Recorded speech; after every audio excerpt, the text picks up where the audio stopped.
Now it's time for Culture Talk, the segment where we talk about culturally relevant topics that you can use to start conversations about your faith. And I'm joined today with philosopher and theologian Ken Samples. Thank you for joining us. Hello. We're going to be talking about the tricky topic of Halloween. Yes. Specifically, its pagan origin. So, we want to be very respectful of others when we talk about topics like Halloween that maybe some are cool with and some see issues with it. Sure. One of the issues that people might have is that Halloween is connected to a form of paganism. So can you dive into that? Yeah, well, there's truth to that. There is a harvest festival, the beginning of winter, called Samhain, and that kind of celebrated the cycle of life and death. And so that was celebrated on or about October 31st. So you definitely have a connection to a festival that would have been celebrated by non-Christians. Yeah. And what were some of the activities that were done in this festival that maybe have transferred over to Halloween? Yeah, they would they would bob for apples and carve various vegetables and fruits. There would be a connection to, again, the cycle of death and the spirit that would pass on to the next life. So it's definitely connected to, death and the afterlife.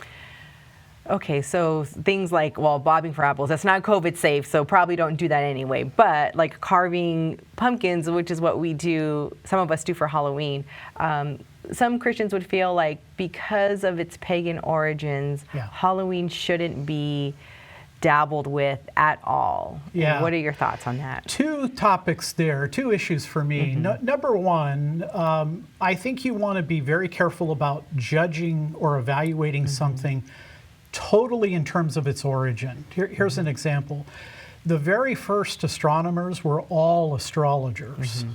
But the issue is astronomy evolved and changed. It wasn't merely a connection to the stars, but it became a scientific discipline. With Halloween, there is a pagan origin, but very quickly Christianity began to influence even the Halloween practices. I mean, the day after Halloween is All Saints' Day, and Christians were looking to communicate, not change the culture, but maybe change the focus and orientation of the holidays. Right, and I think that's an important distinction because things don't stay the same, they evolve. And so Halloween has evolved to this, depending on how one engages in it, it can be fairly tame, where it's, getting candy and dressing up in things that aren't gory or horrific. Right. So what would be your input there when people feel like Christians really shouldn't even do trick-or-treating or anything? I think that we want to think carefully about the decisions we make. On one hand, there are people who engage in what I would call, the horrific elements of death and things like that. And I think there are times where Halloween, goes overboard. And so some Christians are going to definitely feel uncomfortable with that. On the other hand, I mean, kids dressing up in funny and spooky outfits and then collecting candy. I mean, for my kids, Halloween was just this far under Christmas. I mean, they weren't going to miss it.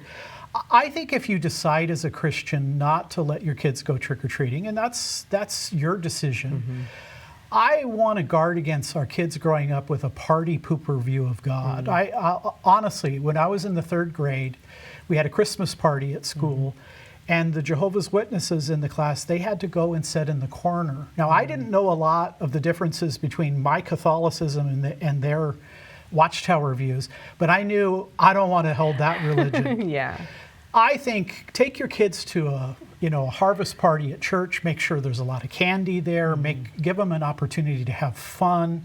And again, I think it's a choice for the parent. I let my kids go trick or treating, but it wasn't a radical approach to Halloween in my neighborhood.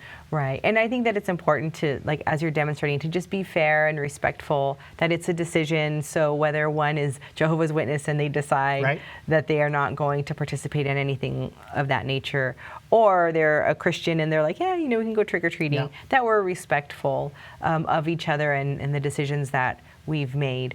I want to tap into another question. So we're talking about pagan origins of Halloween. Is it fair then to say if we toss out Halloween, then how do we then look at Christmas and look at Easter, which are also tied or have pagan origins? I think that's right. And I think what the church did, this is the historic Christian church, they didn't stop all of the celebration. They tried to change the focus. Instead of Halloween being about death, it was all the saints that would rise in the next life. Christmas, instead of again solstice and those issues, it was about the birth of the Messiah who came into history. So I think the church was trying to give us a wholesome way of looking at these types of issues. And quite frankly, I think they were very wise to do what they did. I think so too. I think it's a parenting tactic Yeah. in a sense, because we can tell our child no, and okay, that's one way. Another way is to like divert their attention to something. If they're doing something that isn't safe or isn't wise, how can we divert their attention to something and put their energy elsewhere? And so I think that's kind of what the church maybe took a parental role in shifting focus to Christ and to the Christian calendar, so to speak. We have a lot to learn from church history. Right. No, and I appreciate what you are doing to educate people on church history and our church fathers and Thank you. Orthodox belief. So one last question. I think it's a crucial one. What is your favorite Halloween candy?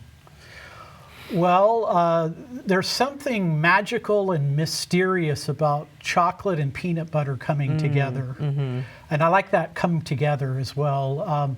So Reese's would be probably at the top of the list for Add me. a third and you've got a trinity of candy. I'm working on that. I know you're a big fan of the trinity. Well, thank you so much for that, Ken. Sure. So if people want to learn more about this topic, what would you recommend? Well, I have an article entitled The Tricky Topic of Halloween, where we kind of work through these types of issues in there. So I think that would be a good first step. Wonderful. Thank you so much, Ken. So again, if you would like to hear more on this topic, go to reasons.org and search for The Tricky Topic of Halloween.